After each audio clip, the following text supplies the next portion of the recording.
All right, hello everyone, and welcome to my channel. This channel is for educational purposes. We try to get into great theories and discoveries and concepts that are impactful and would benefit you with your evolving quest for better spiritual, mental, and physical health.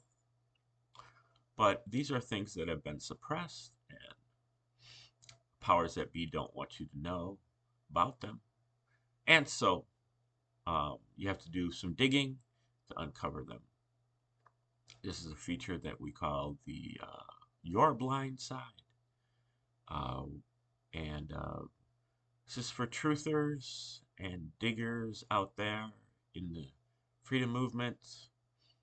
And this is just things that I've encountered in my research that may benefit uh, the movement. Because I think that the movement has done some great things, but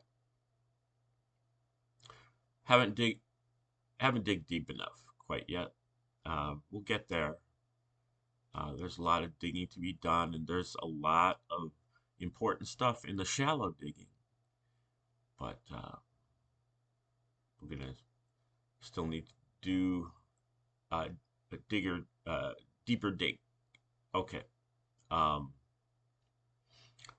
yeah. So just I've talked a little bit about meditation. I've got a lot of videos where uh, we go through a lot of the Buddhist meditation, both the Vipassana and concentration meditation. And I read Daniel Ingram's book, um, which is called Mastering the Core Teachings of the Buddha. So that I think that is in my series called Reciprocal Church, and it is like the first 100 videos or something like that. And I think that's the best book that there is that I've seen, on Buddhist practice. And um, you know, I think that some Christians and maybe other people out there, uh, maybe view Buddhism as a religion. Um, I definitely don't see it that way. I mean, it's got religious principles, but it's really a set of formulas. It's a procedure, and it's scientific. It's like this is what you do. This is where you go. This is the map. These are the maps of the of your consciousness, where you're going, and this has been passed down for thousands of years, and there isn't any, um, they talk about the Buddha. This happened. That's just, you know, that's kind of just window dressing. I don't even, you know, I neither know nor care whether somebody named Buddha actually existed, or, um, you know, what his life entailed, or whether he became enlightened. You know, to a certain extent, it is like Christianity. I do talk all the time about how I don't believe Christianity is real, that it's a fraud, and that it's a psychological operation that was done by the Romans, and that Jesus was a fictional character and never existed. But, an alternative reading of that is that, it's not that there was never a Jesus, it was just that there was many Jesuses, and then maybe the story is just a concoction of all of them put together in a kind of a mythological pattern. Either way, that's uh, the same as I see as with Buddhism. But with Buddhism, it's not like, a matter of faith and a matter of this is the word of God and you have to believe this. Buddhism gives you a set of instructions, and, and I mean, there are moral precepts and things like that, but uh, gives you a set of instructions for your meditation. And, if you do this the right way, then you will have these results. And this is where you'll be going. And if you uh, follow the result or follow the instructions, you generally uh, stay on the maps that they have provided for you. So it's you get the immediate, um, not immediate, but you get the uh, verification of what they have to say. You don't have to believe in it. You experience it. And but there are other schools of meditation, and there are other uh, sources that I've learned from over the years. I am not a great meditator.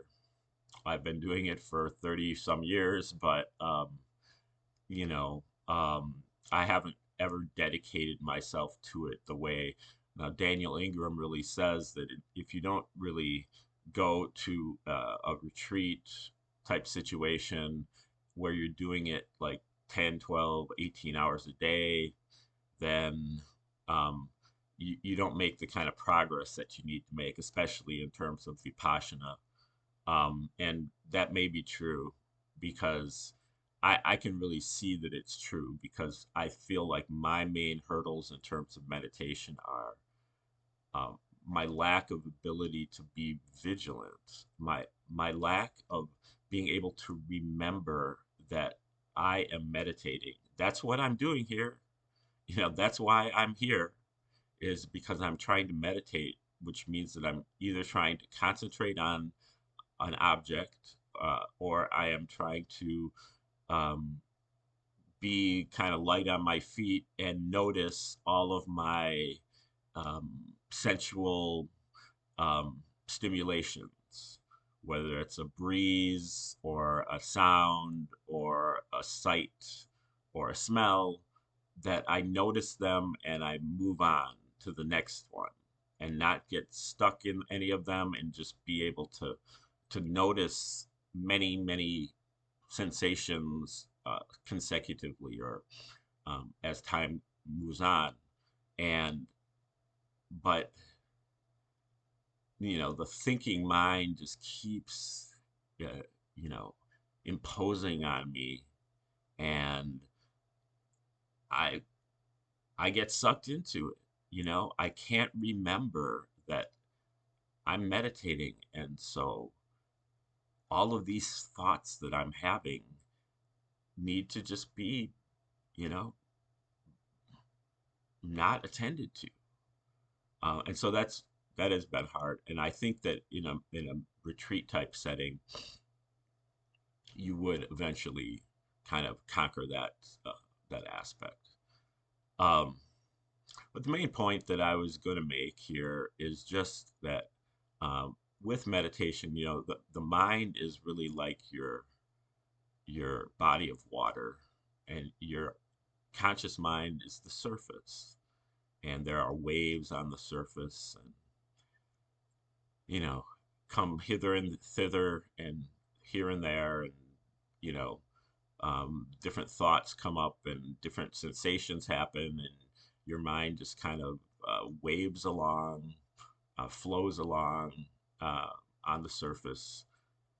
But just like on the surface of the water, the underneath the surface is the subconscious or unconscious, and um, but then at the very bottom is the superconscious, or maybe you call that God.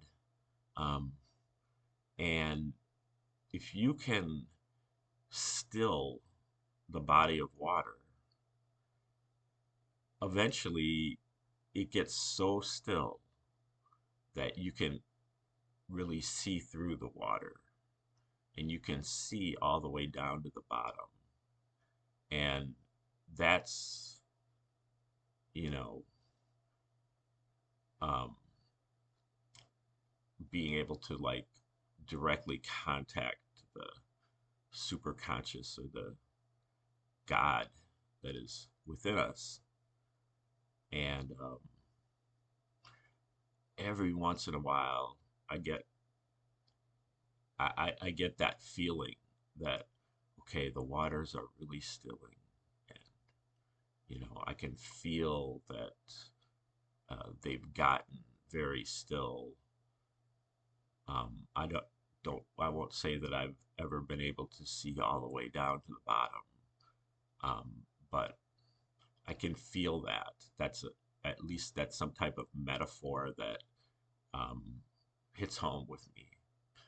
So uh, I hope this helps. It may not, but maybe it gives you some food for thought. Like, share, subscribe, comment, and contribute to this channel. And we're on the rise here at Wild Tangents. And um, we'll be back tomorrow with another episode here. So have a great day, and remember to watch your blind side.